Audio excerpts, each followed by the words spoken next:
Good afternoon class. आपका स्वागत है वागा के पेट क्लासेस में। मेरा नाम है गुंजन दीक्षित। आज का हमारा टॉपिक है इन्फ्लुएंजा वायरस। इन्फ्लुएंजा वायरस क्या होता है? It's highly infectious disease that is mainly occur in winter season. ये एक इन्फेक्शियस डिजीज है जो कि एक से दूसरे में फैलती है। ये मोस्टली विंटर में होती है, वैसे तो होती ही है लेकिन विंटर में सबसे ज़्यादा होती है, जैसे कि अक्टूबर से लेकर जनवरी तक। इसका अदर्स नेम है, इसकी अदर्स नेम में इसको फ्लू भी बोलते हैं, इसे कम्युनिकेबल डिजीज़ भी बोलते हैं।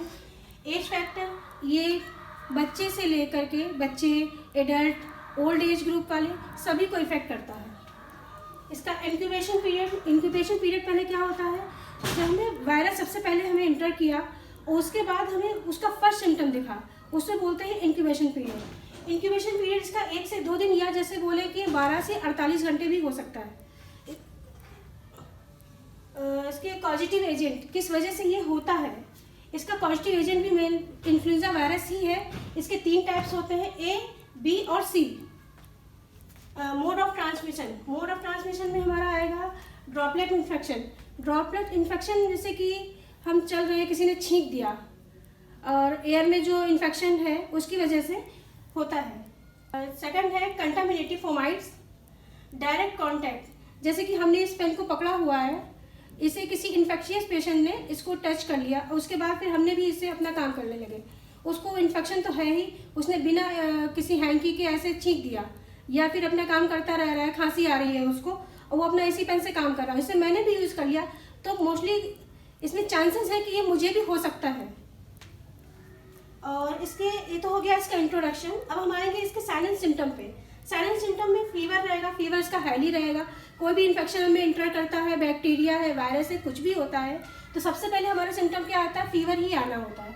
फीवर इसमें रहेगा, हाईली रहेगा, 100 से लेके 103 या 104 तक फीवर इसमें रहेगा। इसके बाद हमें इसमें ठंडी लगेगी, कफ होगा, खांसी आएगी, स्नीजिंग, छींक भी आती है। इसके बाद हमें वीकनेस आने लगेगी, थकान महसूस होती है, लॉस ऑफ एपेटाइट्स, एनोरेक्सिया यानी भूख नहीं लगती है हमें। रेडनेस ऑफ फेस पे रेडनेस आ जाएगी। डिस्निया, हमें सांस लेने में दिक्कत होने लगेगी। कभी कभी होता है कि सांस लेने में इतनी दिक्कत होने लगती है कि सैचुरेशन तक गिरने लगता है, हमें ऑक्सीजन की भी ज़रूरत पड़ जाती है। हेडेक होता है, बैक एक होता है, बॉडी पेन उसमें होता है।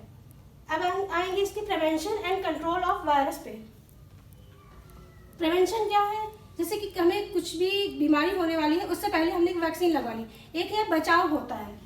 इसका है इन्फ्लुएंजा वैक्सीन, जैसे कि अभी बीच में कोविड वैक्सीन आई थी, कोविड हुआ, स्वाइन फ्लू है, ये सब हमारे इसमें इन्फ्लुएंजा वायरस में ही आएंगे।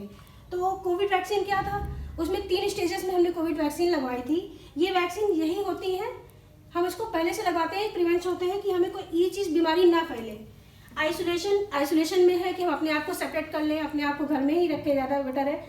और avoid speaking to in public place, public में हम ज़्यादातर लोगों से मिलना जुलना बंद ही रखें, लोगों से डायरेक्ट कांटेक्ट ना ही रखें तो ज़्यादा अच्छा रहेगा।